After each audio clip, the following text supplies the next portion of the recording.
Muito bem, estamos começando o nosso programa de hoje, Pergunte e Responderemos, e queremos responder as suas perguntas que já estão aqui na mesa. E você pode mandar essas perguntas pelo telefone 12 31 86 2600. Pode mandar também sua pergunta pelo e-mail do programa, que é pergunte e responderemos, @cançãonova.com.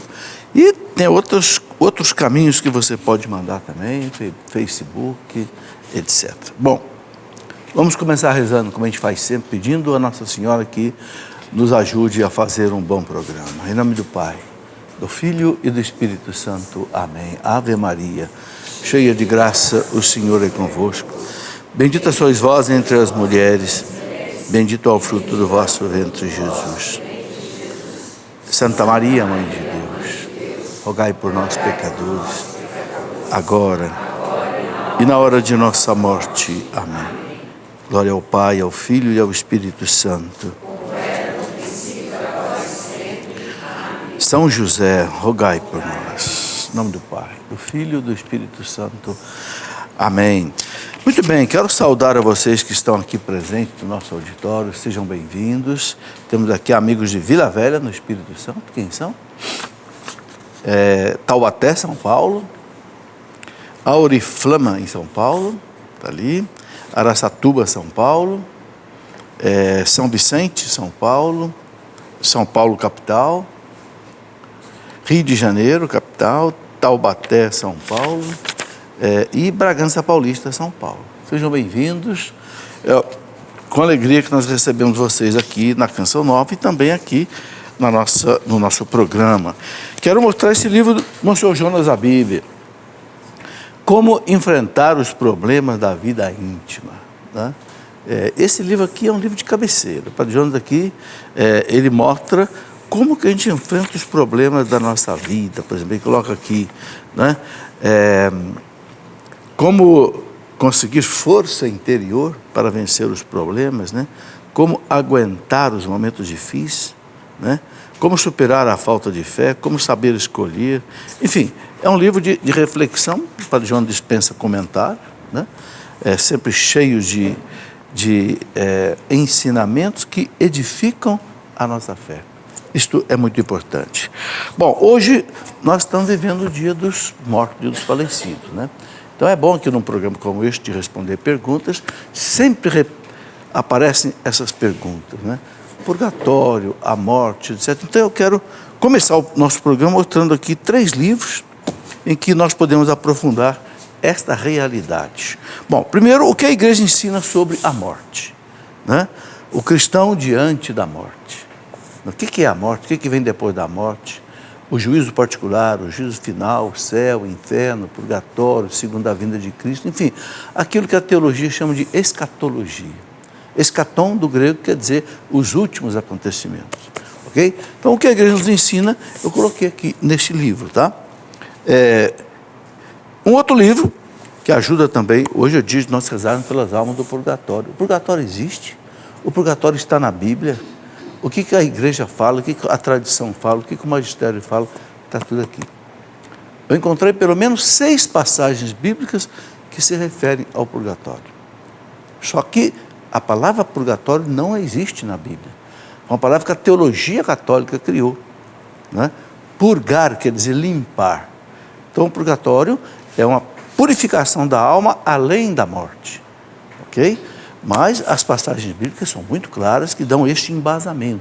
E também os concílios da igreja, os papas da igreja, os doutores da igreja, que falaram muito sobre o purgatório. Eu coloco tudo neste livro, né, o que a igreja nos ensina. Veja que hoje, por exemplo, né, cada padre é autorizado a celebrar 3 missas.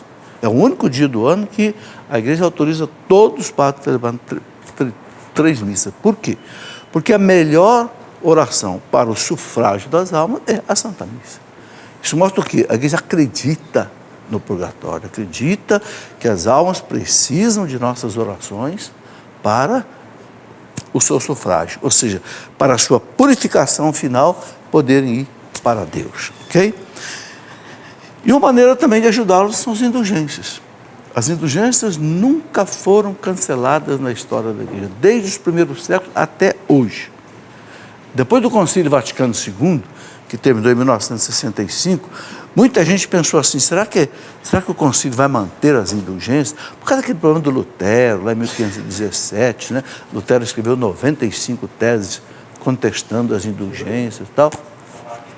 Passou o concílio, terminou em 1965, em 1967, o Papa Paulo VI publicou, né, a Constituição Apostólica sobre as indulgências, inclusive colocou 70 orações indulgenciadas, ou seja, 70 orações que você, rezando, você pode conseguir para você, ou pode conseguir para uma alma do purgatório, você pode conseguir o sufrágio, né?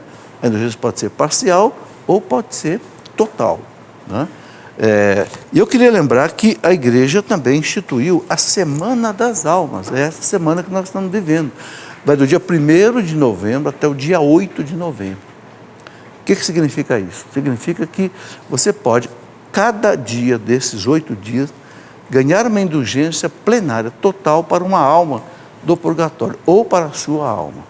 Aí, no caso, para as almas do purgatório nessa semana, o que precisa? Primeiro, você fazer uma boa confissão mesmo, rejeitando todos os pecados, né? Ter a intenção, né, nessa confissão, depois também, segundo, na comunhão diária, a confissão uma só, a comunhão depois diária, ter a intenção de conseguir o sufrágio da alma. Terceiro, rezar pelo Papa, pelo menos um Pai Nosso, uma Ave Maria e um Glória. E quarto, você ir ao cemitério e rezar pela alma daquela pessoa que faleceu. Então, 8 dias. Então, vou repetir. Primeiro, uma confissão para os 8 dias, uma comunhão a cada dia, rezar pelo Papa, Pai Nosso, Ave Maria e Glória, e ir ao cemitério e rezar pela alma daquela pessoa, né? Consegue uma indulgência plenária. Eu sei que tem gente que não acredita, eu sei que tem até padre que não acredita, eu sei que tem até teólogo que não acredita. Agora tem uma coisa, Jesus não diz que o que o Papa ligar na terra está ligado no céu? Tu és Pedro, sobre essa pedra edificarei amigo. O que você ligar na terra, eu ligo no céu. E o Papa ligou na terra as indulgências plenárias. Quem fizer, está aqui no Manual das Indulgências. Está aqui no Manual das Indulgências, publicado pelo Papa Paulo VI. Então, nós não podemos duvidar, né, de uma coisa que o Papa ligou. Senão, a gente não é um católico de verdade. O católico que não acredita na doutrina católica não é um católico de verdade. Muito bem, vamos aqui às perguntas que já estão aqui conosco. Olha, eu tenho aqui uma pergunta de uma pessoa de Bragança Paulista, Tainá. É uma jovem, não é isso? 11 anos? Beleza, olha aí. Ela quer saber se a maçonaria é uma religião. Tainá, não é uma religião. Por que não é religião? Não tem sacerdote, não tem igreja, não tem uma doutrina assim, como nós temos da Bíblia. Então é mais, eu diria o quê? Uma associação, um clube de serviço, alguma coisa assim. Ok? Agora, é preciso dizer o seguinte, 1983, o Papa João Paulo II publicou um documento dizendo o seguinte, o católico não pode se associar a uma loja maçônica. É chamado de loja, né? Essa associação, né? Por quê? Porque a doutrina vivida ali não coaduna com a doutrina católica. Por exemplo, não acredita na revelação de Jesus Cristo, não acredita nos nossos sacramentos, acredita em Deus, mas acredita em Deus naquela forma que é chamada de deísmo, ou seja, Deus criou o mundo como criou um relógio e colocou para funcionar e abandonou. Não, a igreja não abandonou, não. Existe a providência divina. Ok? Então, por essa diferença de doutrina, então, é que a igreja diz que o católico não pode ser associado a uma loja maçônica, inclusive diz o documento, sob pena, inclusive, de não poder receber a Sagrada Eucaristia. Okay? É um documento da Sagrada Congregação da Fé do Vaticano, aprovado pelo Papa João Paulo II em 1983. Muito bem, aqui outras perguntas que nós já temos aqui a pessoa chama-se Socorro, via Facebook. A minha preocupação é com o inferno. Se tem mesmo após a morte. Socorro, existe um inferno. É dogma de fé, né?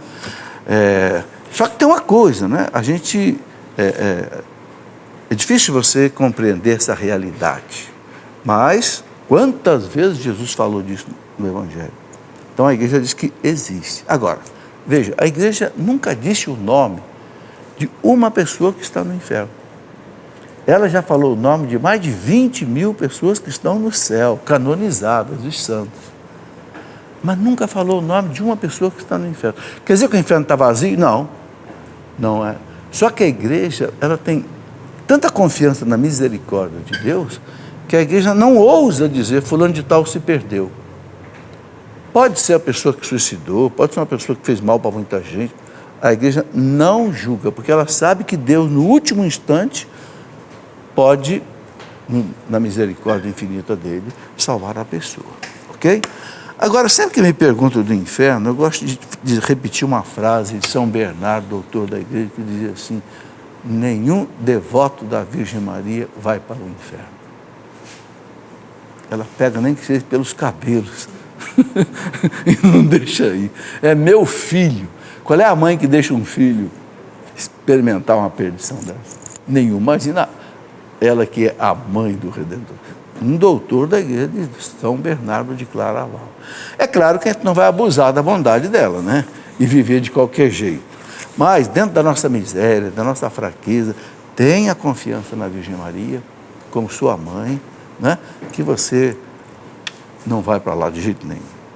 Gilmar, de Minas Gerais, pergunta o seguinte: professor, o que você sabe sobre a prece do anjo Ismael? Ô Gilmar, não sei nada.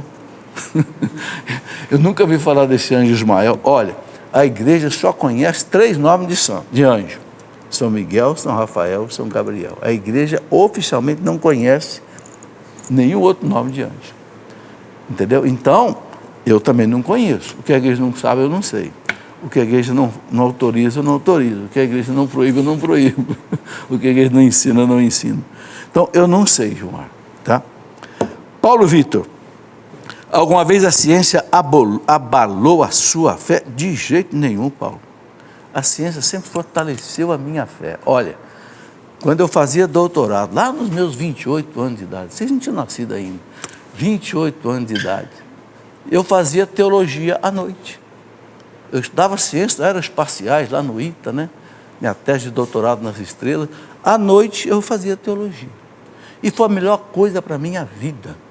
Tanto assim que eu escrevi um livro, não está aqui, chamado Ciência e Fé em Harmonia, onde eu cito pelo menos uns 50 grandes cientistas, prêmios Nobel, que foram grandes homens de fé. Posso citar aqui, por exemplo, o Dr. Pasteur, pai da microbiologia, catolicíssimo, né? O Dr. André-Marie Ampère, que descobriu a lei de Ampère do eletromagnetismo, uma das leis mais importantes do eletromagnetismo, que possibilita, por exemplo, né, conhecer um controle remoto, coisas desse tipo, né? Você pega aí, por exemplo, o Dr. Francis Collins. O Dr. Francis Collins é o maior geneticista da atualidade.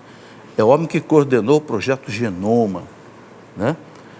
O Dr. Francis Collins, ele disse que, né, o ateísmo é a opção mais irracional que existe, mas contra a razão. Então, olha, fica aí para os jovens que estudam, estude muito a ciência e estude muito a teologia. Você vai ver que as duas são perfeitamente compatíveis, e tem que ser. Porque o Deus da ciência é o mesmo Deus da fé. Então as coisas não podem ser incompatíveis de jeito nenhum, né? Não tem problema nenhum, Paulo. Maria da Penha, de Campos dos Goitacazes, pergunta o seguinte: diz que ela é sócio pelo boleto bancário. Eu gosto de sempre registrar isso daqui, né? A gente agradecer as pessoas que realmente sejam contribuintes da Canção Nova. Aliás, quero dizer assim, estamos chegando no final do ano. Nós precisamos fechar o mês de dezembro com 100%. Sabe por quê? Porque quando a campanha não fecha, por exemplo, chegou em 80%, o que acontece? 20% passa para a campanha seguinte. E vai. No mês de dezembro, aí não pode passar para janeiro. Por quê? Porque tem que fechar o ano. Então, eu peço aqui um empenho especial de todos nós. Normalmente agora, novembro, dezembro, a gente recebe, quem é funcionário recebe o 13º. Né? Na medida do possível, faça 2 contribuições. Por exemplo, o meu dízimo, eu pago o 13º do dízimo também. Não é? Por quê? Porque eu recebo um 13º, então eu pago o dízimo do 13º também. Então, ajude na medida do possível também, um pouco mais em dezembro, para a gente fechar essa campanha. Olha, esse ano foi sofrido. E a Canção Nova, você sabe, ela está numa luta tremenda, que é para passar do sistema analógico para o digital.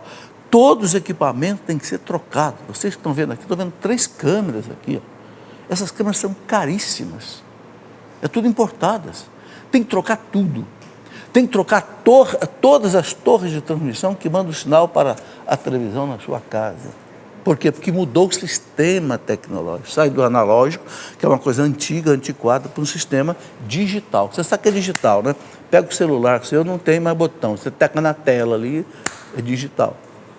Agora, isso custa, milhões. E se a TV não passar para o sistema digital, ela sai do ar. Entenderam? Então, por isso que a Canção Nova está aí numa luta para fechar isso daqui. Muito bem. A Maria da Penha me pergunta o seguinte: gostaria de saber sobre o mar de sangue que surgiu na Rússia e sobre a palavra na Bíblia que cita que o mar se tornaria sangue, que tem algum significado. Ô Maria da Penha, eu li alguma coisa da Rússia, me parece que foi um fenômeno ecológico que houve.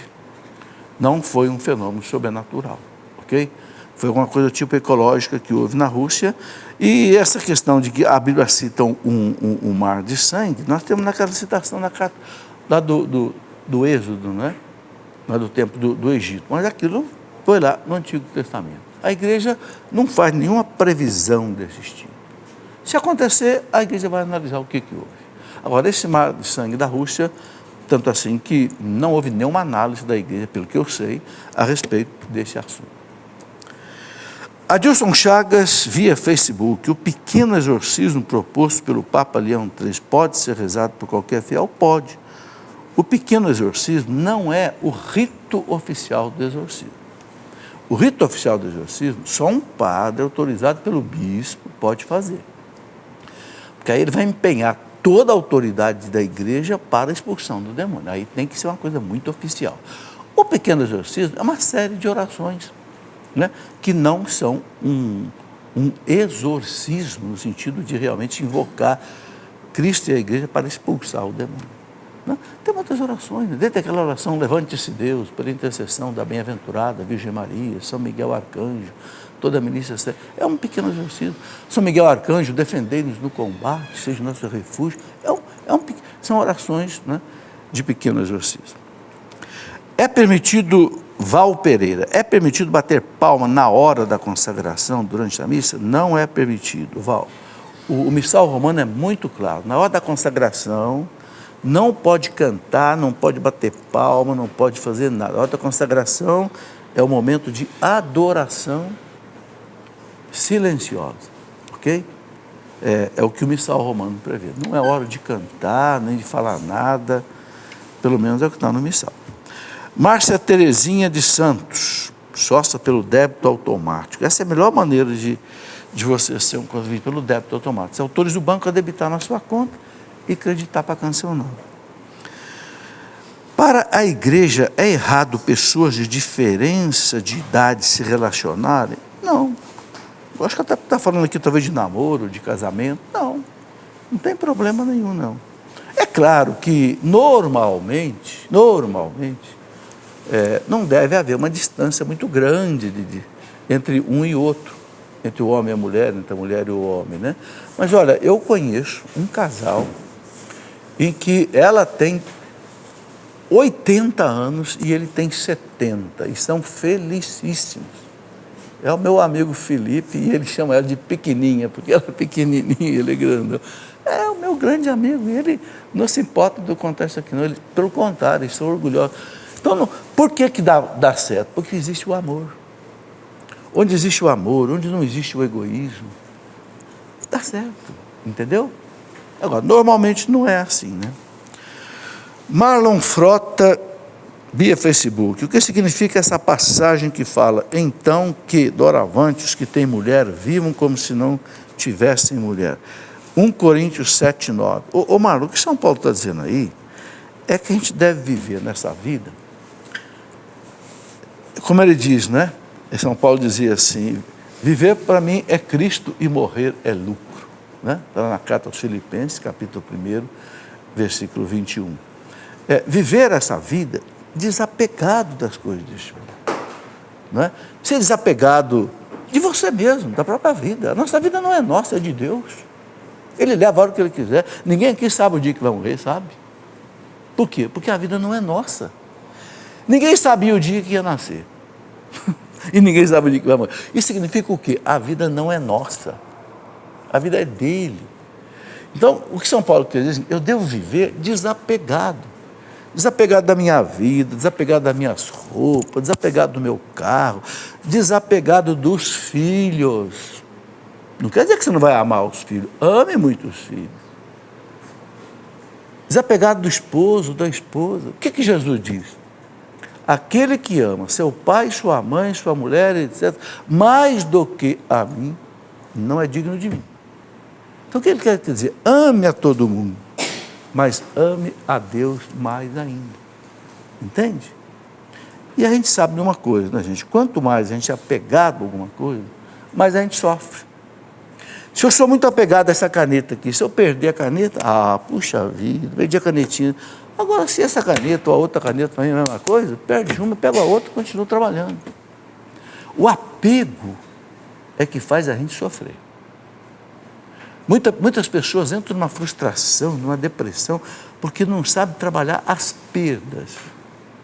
Né? E por que a perda passa a ser muito pesada para a pessoa? Porque ela se apegou muito.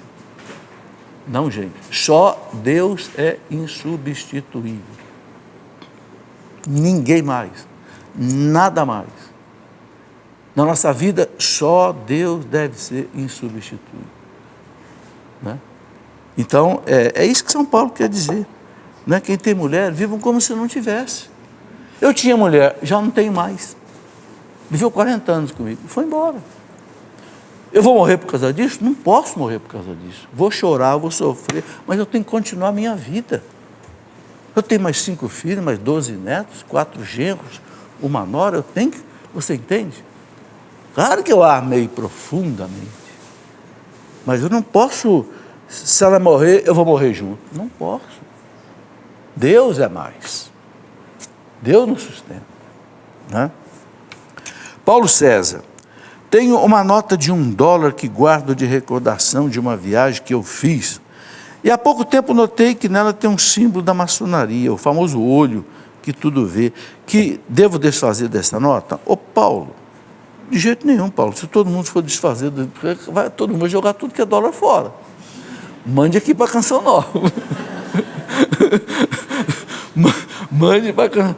Olha, esse símbolo do triângulo que tudo vê, tem um olho ali. Antes de ser um símbolo maçônico, a maçonaria começou em 1717 na Inglaterra. É um símbolo também da onisciência divina que tudo vê.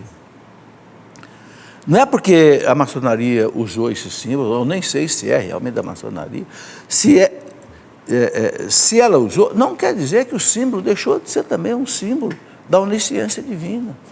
Mesma coisa, a nova era se apossou do arco-íris, se apossou da borboleta, se apossou... Mas peraí, o arco-íris é nosso há muito tempo.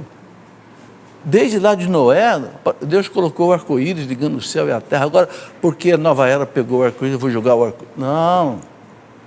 A borboleta é de Deus muito antes da nova era pegar. Você entende? Então, não queime a nota, não. Mande aqui para a Canção Nova. Maria de Fátima Silva, sócio pelo débito automático. Gostaria de saber se é reconhecido ou permitido o tratamento com hipnose medicinal. Maria de Fátima, não é um assunto de religião. Então a igreja, ela não dá um parecer sobre isso. Agora, Eu sei o seguinte, Dom Estevão Bittencourt, uma vez publicou na revista dele, Perguntas e Responderam, uma matéria muito boa sobre hipnose, em que ele diz o seguinte: a hipnose pode ser usada por um bom profissional, médico, dentista, que tenha realmente capacitação e habilitação para tratar da hipnose. Porque a hipnose mexe com o inconsciente da pessoa. Então, é uma coisa muito séria, não é? Então, é preciso ter muito cuidado. Se é um profissional que tem habilitação, tem competência, tem capacitação, a coisa pode ser usada, ok? Muito bem, chegou a hora do nosso primeiro intervalo, vamos a ele, e depois do intervalo vamos responder as perguntas que vão chegar aqui por e-mail, que vão aparecer aqui no Plasma daqui a pouco, ok? Espera aí, você vai ver que o nosso intervalo é bastante rápido. Muito bem, já estamos de volta com o nosso programa. Eu quero anunciar que nós teremos mais uma vez o Osana Brasil. Osana Brasil 2016. É o maior evento que a Canção Nova realiza, que fecha o ano. Né? É um evento para quê? Para dar graças a Deus por todas as graças que nós conseguimos de Deus durante esse ano. Não só a Canção Nova, mas todos aqueles que acompanham a Canção Nova pela rádio, pela televisão, pela internet, pelas casas de missão. Enfim, é uma reunião, né? É um acampamento de final de ano. Será do dia 2 a 4 de dezembro, ok? No final de semana, 2 a 4 de dezembro, e o tema é esse: a voz, louvor, honra e glória eternamente. Está lá no livro de Daniel, capítulo 3, versículo 52, né? Muito bem, quem que vai estar pregando aqui? Muita gente da Canção Nova, tá? Vamos ter muitas pregações com muitas pessoas e também outras atividades aí, além das pregações. Então, você está convidado a vir participar, ok?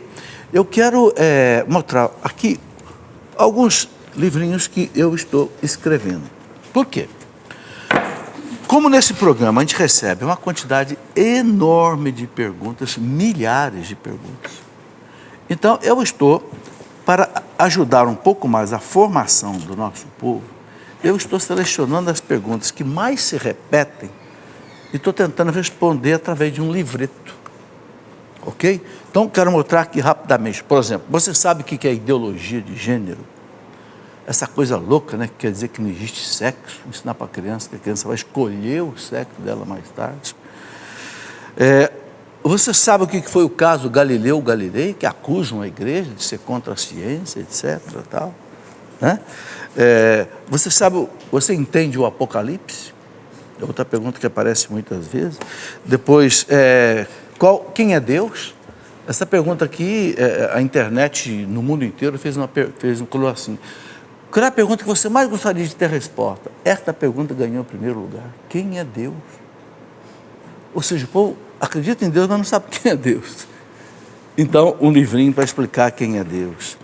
Qual a importância da oração na nossa vida? Né?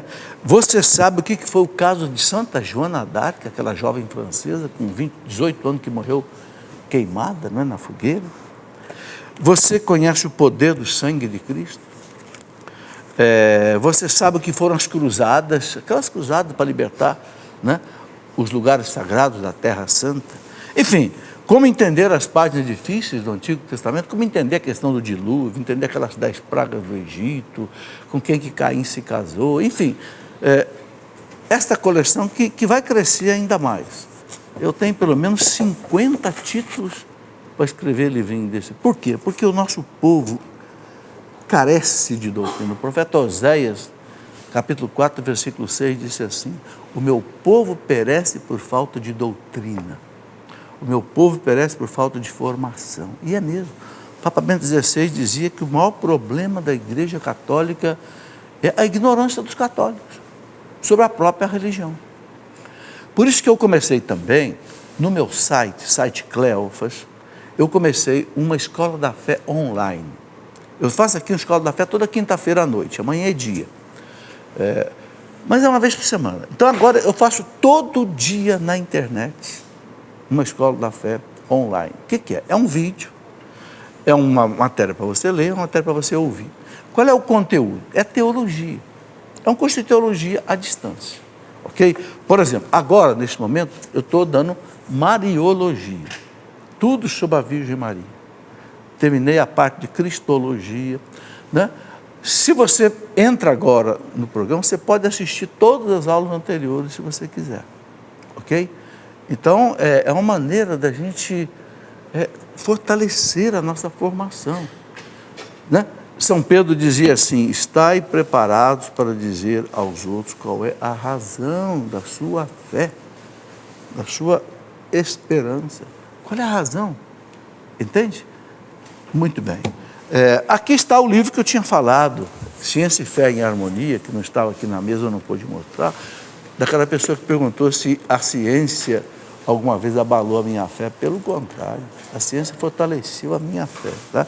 E eu queria mostrar também esse livro aqui, que é um relançamento muito interessante.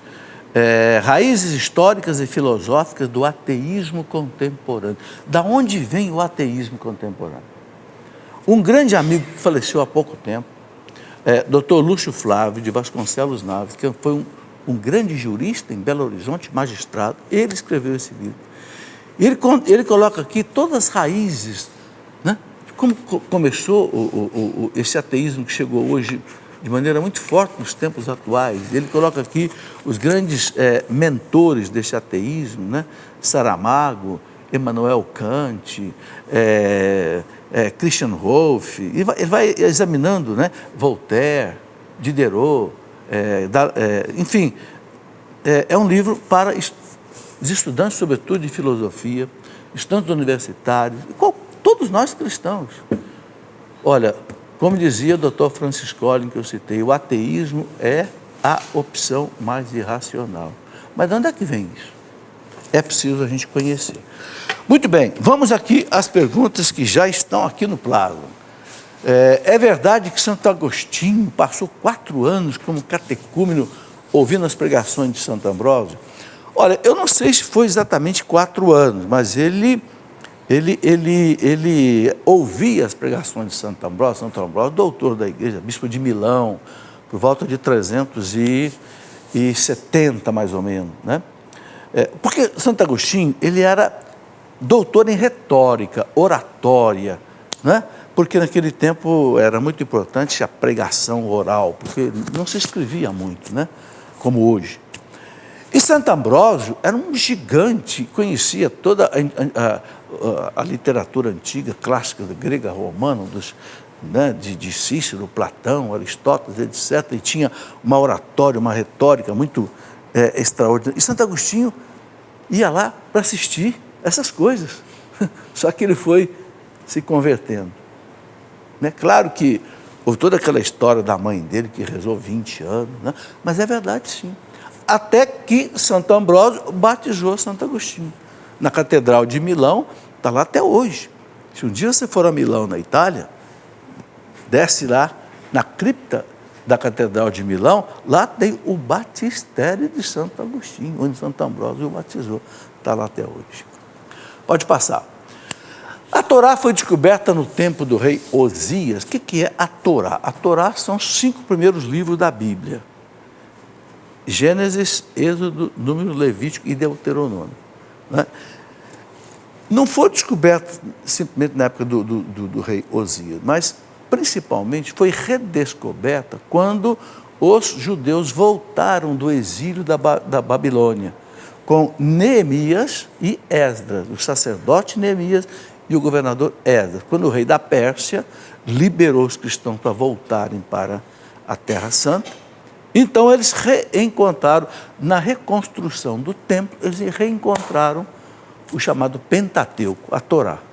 E aí houve toda aquela renovação espiritual do povo judeu.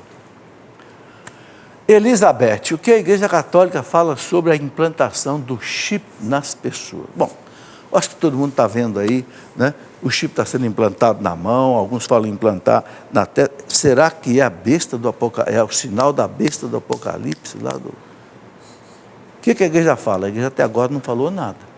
Então vamos esperar a igreja falar. Se a igreja disser assim, não usem o chip, nós não vamos usar. Mas veja bem, a igreja não é contra a tecnologia. O chip é um instrumento de tecnologia. Qualquer aparelho celular tem chip, qualquer computador tem chip, tudo hoje usa chip. O chip, ele está sendo usado para substituir a carteira de identidade. Por quê? Porque ele consegue colocar muito mais informações. A carteira de identidade tem seu nome, seu SIC, seu RG. Né? Então, claro que tudo que é bom pode ser usado para o mal. Se ele for usado para o mal, a igreja vai nos avisar. Mas se a igreja disser pode usar, pode usar. Se a igreja disser não pode usar, nós não vamos usar. Vamos esperar. Não vamos colocar o carro na frente dos bois. As 12 tribos têm alguma relação com os 12 meses do ano? Não. As 12 tribos, né? O 12 para o judeu sempre foi um número assim especial, um número de plenitude, um número completo. Né? E isso passou inclusive para a igreja. Então nós temos, por exemplo, aí, os 12 artigos do credo, as 12 estrelas da coroa da Virgem Maria. Né? Enfim, o 12 se tornou um número assim, que significa a plenitude. Os 12 meses do ano. Né? Agora, não tem essa correlação direta que está aí. Tem outras correlações que eu não me lembro agora todos quais são. Tá? 12 tribos de Israel. Por que são 12 apóstolos? Porque os 12 apóstolos sucedem as 12 tribos de Israel. O cristianismo é uma continuidade do judaísmo. Tanto assim que quando morreu Judas, o que os apóstolos fizeram? Elegeram um 12º. Por que não ficaram só 11? Porque tinha que ser 12. Porque das 12 tribos de Israel vêm os 12 apóstolos. Fernando, porque nas orações Ave Maria, Salve Rainha e outras, é usado o pronome pessoal no plural, vós, convosco, quando se refere a Maria, se ela é una.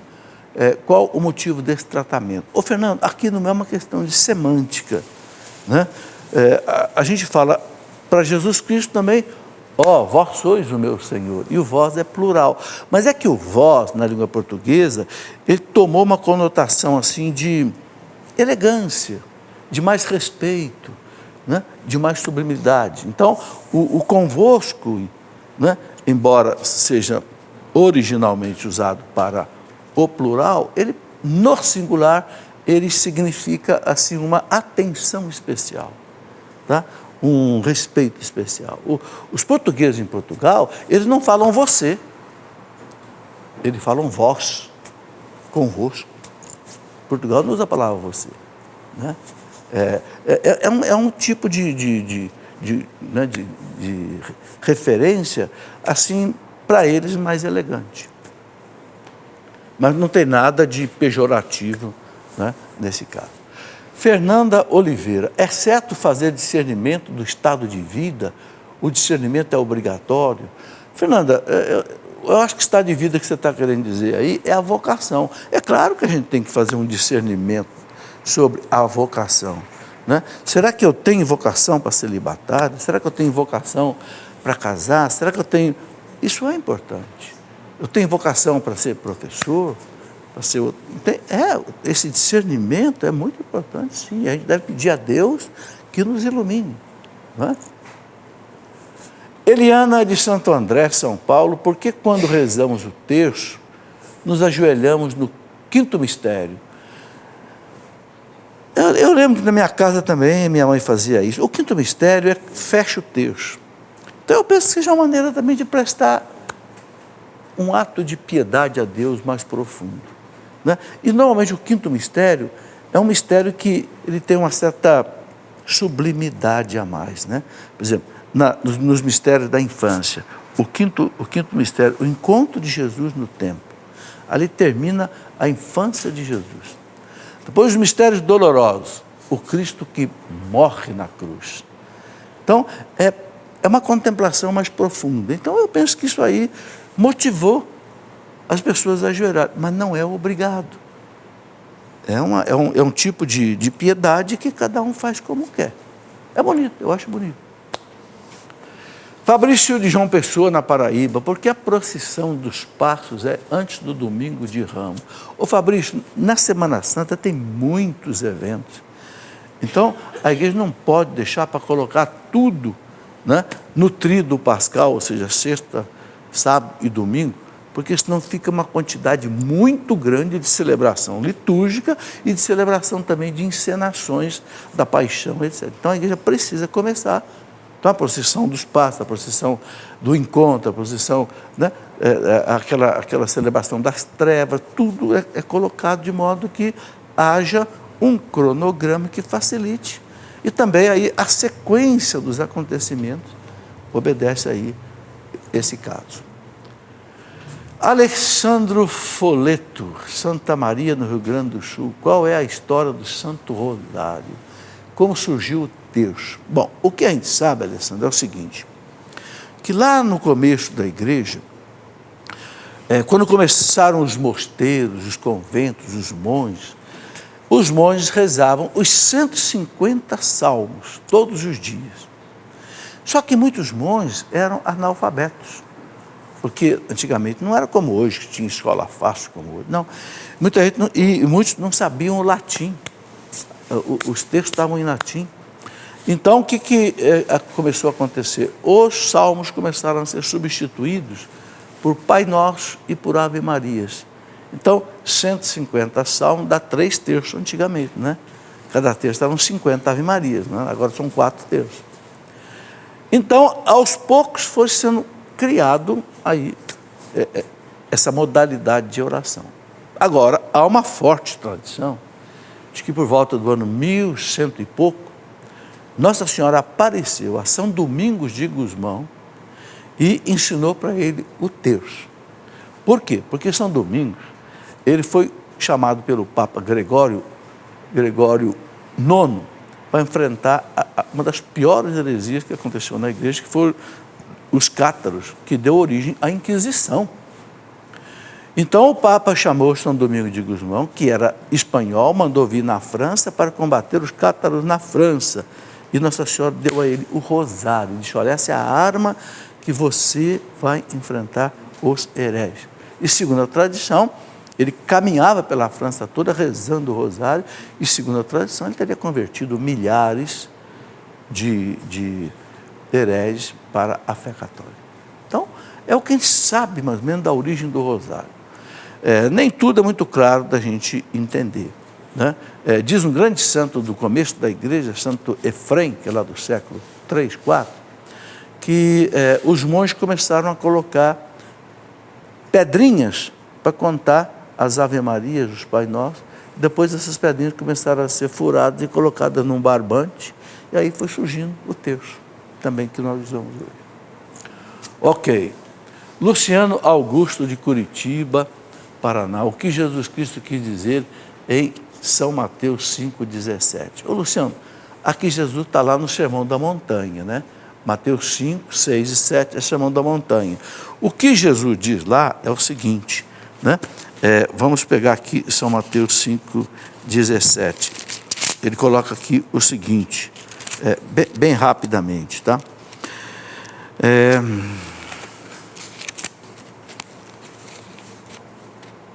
O Sermão da Montanha todo, ele é repleto de ensinamentos muito importantes. Inclusive, a missa de todos os santos é as bem-aventuranças, né, que é tirada daí. Bom, Mateus 5,17. Está aqui.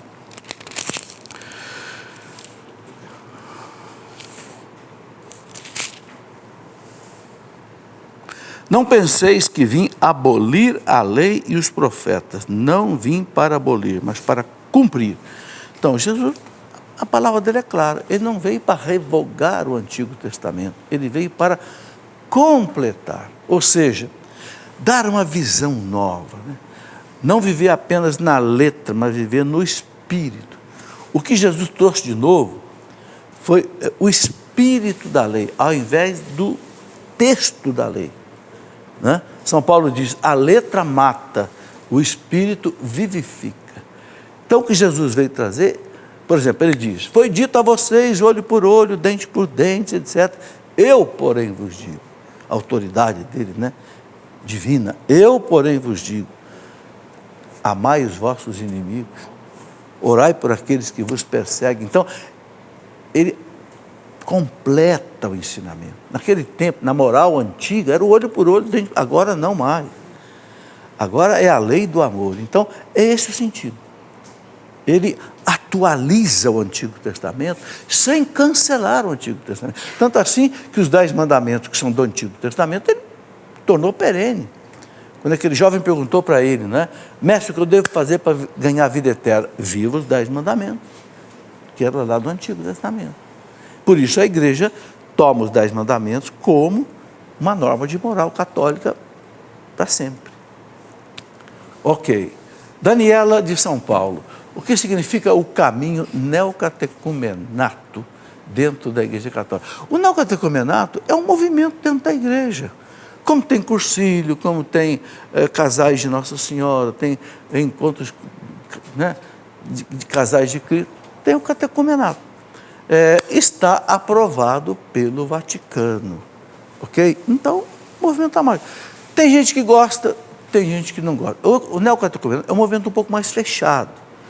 Não é assim como a renovação carismática católica, que é extremamente aberta, né? Cada um participa, né? Não, ele é um pouco mais fechado, ele é mais exigente, as pessoas têm que passar por uma formação mais rígida, por isso muita gente não gosta, mas está aprovado pela igreja. Então, está aprovado, a gente tem que respeitar, né? Agora, eu não conheço a fundo o neocatecumenato, porque eu nunca participei dos encontros deles. Nunca tive a oportunidade de estudar também com mais detalhe. Mas eu sei que é isso mais ou menos que eu falei aqui. O que é delito canônico, Maria Armina? Delito é uma falta, é um erro canônico que está previsto no Código de Direito Canônico. O Código de Direito Canônico é como que o estatuto da igreja. Ali ele rege toda a vida da igreja. E ali tem a parte toda de disciplina da igreja. Por exemplo, se um padre faz uma coisa errada, como é que ele vai ser punido, corrigido? Então, ele cometeu um delito canônico que o Código de Direito Canônico prescreve qual é a punição ou a providência. Às vezes o bispo tem que fazer uma sindicância, tem que fazer um inquérito, para depois aplicar uma pena que o Código de Direito Canônico possa prever. Por exemplo, o Código coloca lá 7 casos em que a pessoa automaticamente é excomungada se fizer isso. Então, se ela cometer um delito canônico, por exemplo, bater no Papa, é excomungado. Profanar a Eucaristia, é excomungado. Profanar a confissão, né? Enfim, quem pratica um aborto. Então, são delitos que já estão previstos no Código de Direito Canônico. Renata Costa, na hora da consagração eucarística, pode-se entoar algum canto de adoração? Mas essa pergunta já apareceu, não pode. Na hora da adoração, o missal romano é muito claro. O missal romano tem, no começo dele, o que ele chama de instruções gerais do missal romano. São 400 e tantos parágrafos explicando detalhadamente como é que a missa deve ser celebrada, né? Então ele fala bem claro, na hora da consagração não se deve fazer nada, nem cantar, nem rezar, apenas silêncio de adoração, né? E cumprir aquilo que está ali, que o padre tem na oração prescrita no missal. José Eduardo, o que fazer quando não puder cumprir a penitência proposta pelo padre na confissão? José Eduardo, na próxima confissão, você fala para o padre, o senhor deu uma penitência, eu não consegui cumprir, dá para trocar? Ele vai trocar. Vai examinar por que você não conseguiu e o padre vai trocar, fica tranquilo, volta ao padre e conversa com ele. Ok? Carolina de São José dos Campos, mãe solteira só pode batizar filhos com padrinhos casados. Carolina, são duas coisas distintas, vamos por par. Mãe solteira pode batizar o filho? Pode. Isso o Papa Francisco já deixou bem claro que não tem problema. Evidentemente, veja bem, o pároco, ele pode fazer certas exigências. Por exemplo, essa criança vai ser educada na fé católica? Vai. Os padrinhos vão acompanhar, vão te ajudar? Vão. Se o pároco percebe que a coisa não está madura, ele pode dizer, olha, vamos esperar mais um pouco, vamos acertar essas coisas. Quer dizer, poder pode. Agora, segunda coisa, com padrinhos casados, bom, então aí sim, quem é que pode ser padrinho? Independente se a mãe é solteira ou se é casada. quem é que pode ser padrinho. Então aí o Código de Direito Canônico prevê uma série de condições para quem pode ser padrinho. Tem que ser uma pessoa católica, batizada, que esteja vivendo de acordo com as normas da igreja. Então, por exemplo, não pode ser uma pessoa de segunda união, porque não estarei vivendo de acordo. Então, isso está escrito no Código de Direito Canônico. Então, vale a pena pegar o código e ver quem é que pode ser padrinho, independente da mãe ser, a criança ser filha de mãe solteira ou não tem problema. Vamos lá. Luciele de Cachoeira Paulista, que é a nossa cidade, a indulgência plenária, quando ela é oferecida para uma alma, ela pode ser oferecida outra vez pela mesma? Pode. A igreja, o manual das indulgências que eu mostrei aqui no livro, esse livro que eu escrevi, o que são as indulgências, aqui tem o manual das indulgências do Papa. Ali reza direitinho o que pode, o que não pode, como é que não é. E diz o seguinte: eu posso oferecer pela mesma alma a indulgência plenária mais de uma vez? Pode. Por quê? Porque às vezes eu não fiz tudo direitinho. Então a alma de repente não recebeu o sufrágio. Então pode fazer de novo sim. Ok? Muito bem, chegamos ao final do programa. Eu agradeço a vocês que vieram participar, né? Convido a não esquecer que nós estamos na Semana das Almas. É uma caridade com as almas, rezar por elas, oferecer indulgência por elas. Gente, nós vamos chegar lá. Nós vamos chegar lá e vamos querer que os outros rezem por nós. Então vamos rezar pelos que já estão lá. Não é verdade? Um grande abraço a vocês, até o próximo programa, se Deus quiser.